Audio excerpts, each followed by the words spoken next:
Someday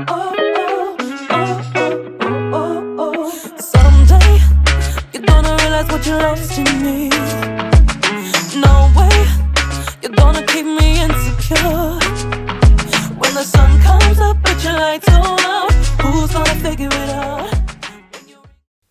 Hello, everybody, and welcome back to another episode of Lyrically Lydia, the show made for musicians by a musician, the show made for music lovers by a music lover. On today's episode, I present to you Davide Sambrotta. Davide is an incredible pianist, singer, songwriter, and film composer, all the way from Rome, Italy. His career has brought him to share a show with the one and only Beyonce Knowles. He has played on stages in front of more than 10,000 people and now currently composes music for film and short film. Please welcome the esteemed Davide Sambrotta. Hi there. Hello. How you doing? Great. I'm enjoying the first couple of days of summer here in Thank Italy. goodness. It is hot. It is hot. Is it? Over there, yeah. No, it's kind of chilly here. It's raining all the time, true Dutch style. Well, Davide and I have known each other for a long time. We go back to our days in Rome. Yep. Yeah. Those were good times. Yeah. I'm really excited to have you on the show. So I want to ask you first and foremost about your musical journey. How did you get started playing music? I know you're from a musical family too. So how did you start playing piano? Well, I guess music has always been a part of my life, really. I remember growing up having all sorts of musical instruments, laying around the house. And I just spent hours, just trying to figure out how to make them sound right, or, just trying to recreate melodies I heard in songs. Cool. These two, that was fun. And yeah, eventually I ended up focusing on piano, which is my main instrument. Mm-hmm. And later on, I guess in my early teen years, I really got into guitar, which I loved, still love, right? Yeah. And yeah, that's how it all started, I guess. And then of course, as soon as the first computers started to show up in my house, and I discovered this thing called GarageBand. Yeah. That was fun. It must have been like 15 years ago now, but yeah, I just remember being blown away by the fact I could, create my own music. Yeah. Sit there trying to build a song piece by piece, just adding every instrument. So cool. So you were like already like dissecting every part and like adding bass, that's so cool. I just listen to the song and try and figure out, okay, what's going on in the background. I hear the drums, I hear the vocals, but yeah, I really enjoyed that process. Yeah, that was it for me. I was like, this is my new thing now. I'm gonna start working on actual songs. But that was fun. Awesome. That's so cool. That like also like when you were younger, you were just thinking like already from like an arranger mindset. You're like, what's going on? Yeah, that was definitely a very, very neat thing to discover. So cool. Yeah. I was thinking also like, I know that all of your brothers play also instruments because I know that your brother plays drums and I think also other instruments. Danny plays. Well, Danny plays. Shout out to the bros, by the way. Danny. Shout out to the bros. Yeah, they're awesome. Yeah. Well, Danny started playing drums, of course. Actually, I think he started playing piano. We were both taking lessons when we were young. Yeah, they were super talented, multi-instrumentalists. So yeah, I guess we were all just pretty much fascinated by everything we had in the house. It was just a matter of, figuring out how to make them sound, and yeah. What took you away from guitar? Why did you decide finally piano? Well, in the end, I thought that, first of all, I was way better at piano. Guitar, I found it, it's way more difficult if you started already playing piano. It's a whole different sort of, it was, I found it a little hard, but I enjoyed piano more, I guess. I felt it more natural. It was always my first love, so, but I enjoy playing. I should probably start, taking lessons again, which is something I would really like to do. I've heard you play though. You sound really nice on guitar, but then I think it's like that even for me. I started like from a string instrument. Guitar is okay for me, but then if I have to play piano, I'm so confused. Like the whole concept of everything being in a line eludes me. Like it's so hard to connect with. Yeah, you just have to switch and just imagine that you're playing something completely different. But yeah, playing more than one instrument is definitely something, worth trying, because then you can go back to your first instruments, and instrument and have, more insight on how things work and get, inspired by, which is great. Yeah, I think it's really cool. That's so nice. And then I also know that you are a student at St. Louis College of Music, which follows a similar kind of structure to Berkeley. And It does. I mean, I don't know, but yeah, I've heard you talk about it, and they seem to be pretty similar in terms of, what kind of classes they offer and opportunities. It is a great school. Yeah, I've been there quite a while now, but it's great. I love it. I wouldn't be there if I didn't, love what I'm studying. I'm actually, I'm studying film scoring now. Yeah. Which is a whole different other thing, but it's I really enjoy it. I've always been a fan of movie scores, soundtracks. Yeah. Movie guy, and so I figured, how can I, combine my passions, both for movies and music. So that was it, trying to score scenes, which is always nice. And you're a really, really great film composer also. Not only are you an amazing pianist and, singer, but you're a great film composer. I know when you share some of your projects with me, I'm just sitting in my computer. It's amazing. Well, thank you. Yeah. Yeah. And I want to know from you, like, I don't know, from my experience, I always love talking about this with people who attend music institutions.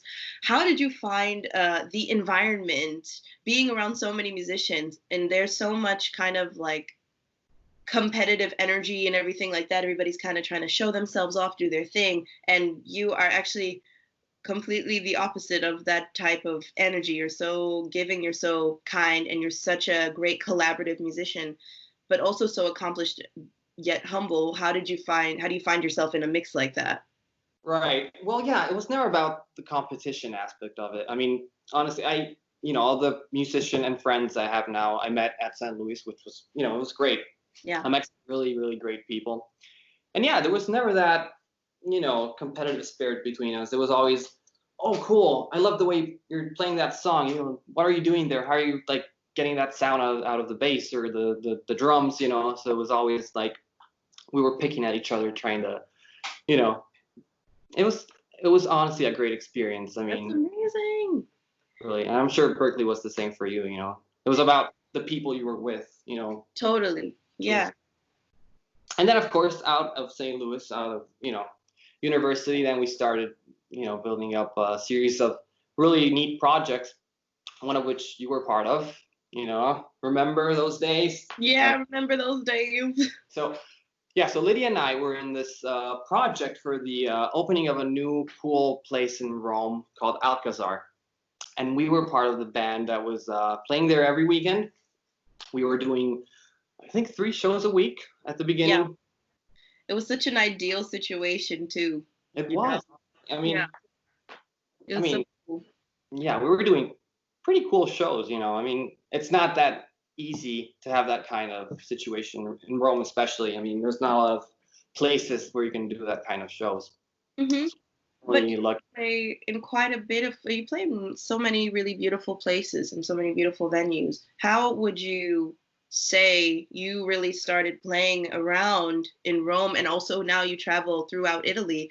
How has that experience been, and what have you found that works for you as far as really putting yourself out there and finding those opportunities?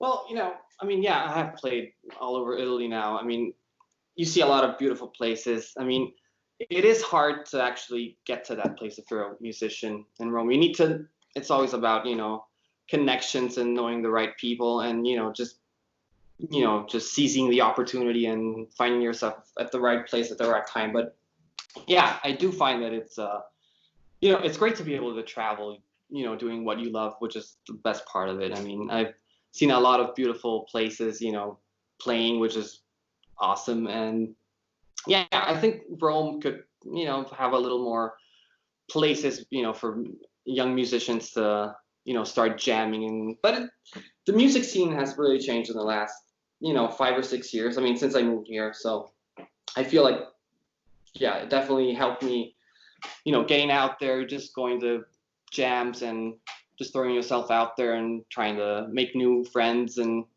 that really helps with the process. So you said connections are the most important, you'd say?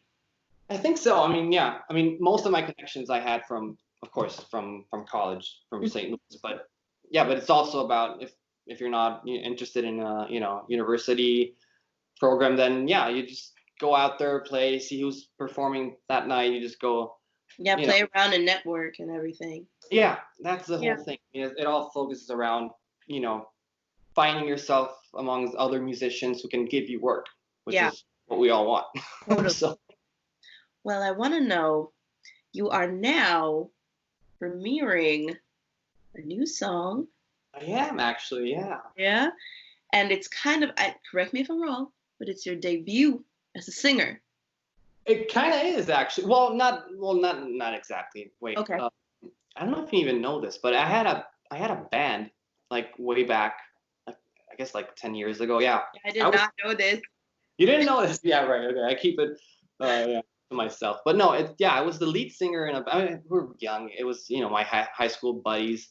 Cool. This is kind of my debut as a solo artist. Let's put it that way. Yeah. That's so exciting.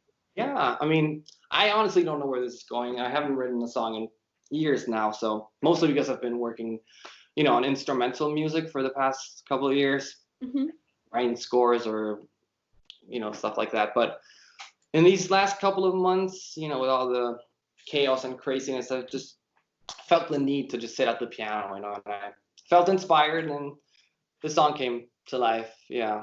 The song is called "You'll Be Okay," by the way. Yeah. Yeah.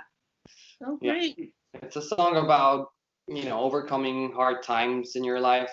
Realizing that, no matter how much pain you're going through, or, how impossible it might seem, you can always find a way to, come out on the other side. Yeah. Yeah. If you have the strength to keep going and moving forward, whether, it's a relationship that didn't work out or a job opportunity, that didn't turn out quite the way you expected, you can still be okay. Yeah. And that's the message of the song, really. So that's beautiful. Yeah. And tell me, you, of course, did you produce it? Did you arranged it? Took care of every single detail of the production, and the writing, which is fun, being, a producer, composer, you always want to be involved in every little detail of it. It's amazing. Yeah, that was really fun. That was my little quarantine project among them. It sounds so nice. It's so beautiful. It's such a nice song. Oh, thank you. Yeah, and your voice is so nice. I don't know why I'm getting Davide MJ vibes, but I am. Davide MJ vibes. I am. Guys, listen to the song, listen to Davide's voice, and tell me if you also get Davide MJ vibes. I'm nowhere near, Michael, but whatever. I'll take it. Great. Yeah. So I guess now we just can, if you agree. Sure. Roll the song. You guys enjoy this.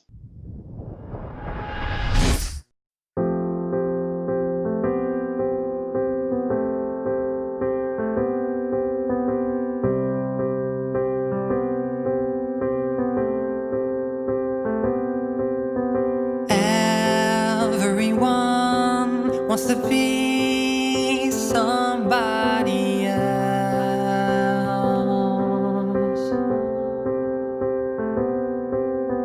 lost in a world full of pain, afraid of ourselves.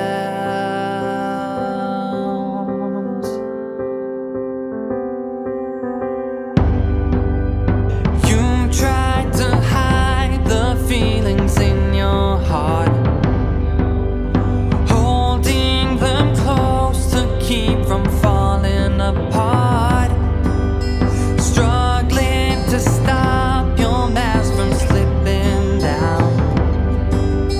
You're not sure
be okay.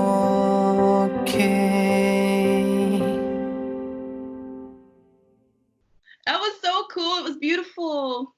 Thank you so much. And super inspirational, super ethereal. I don't know. I love your voice. So it's a great first, debut song for your solo artist career. We'll see where it takes me. I have no idea, but yeah, I'm excited. I think it's gorgeous. And what are you planning to do? Can we find it on digital platforms? Can we find it on Spotify? Everything? Are you planning a release? I'm planning a release. Don't know exactly when that's going to be, but it'll be soon. And Okay. Of course, on every digital store you'll be able to find it. So make sure to check it out. So I will be linking all of the information to Davide down below in the comments section and in the description box. And when he has released his gorgeous song, I will be putting that immediately on Lyrically Lydia so that we can all go consume it, support him, and follow him on all of his socials. Okay. Thank you so much, Davide, for this gorgeous interview. Thank you for your kind, beautiful soul. And I'm so appreciative of you sharing your beautiful song with us. It was absolutely gorgeous. And yeah. Thank you so much. I really had a great time being here. Yay. Oh, I'm so glad. Okay. Well, talk soon. And we will see you again on Lyrically Lydia. Don't be a stranger. All right. I will do. Bye. Hey, ciao. Excuse-moi, je t'entends pas. Ouh là là, oh.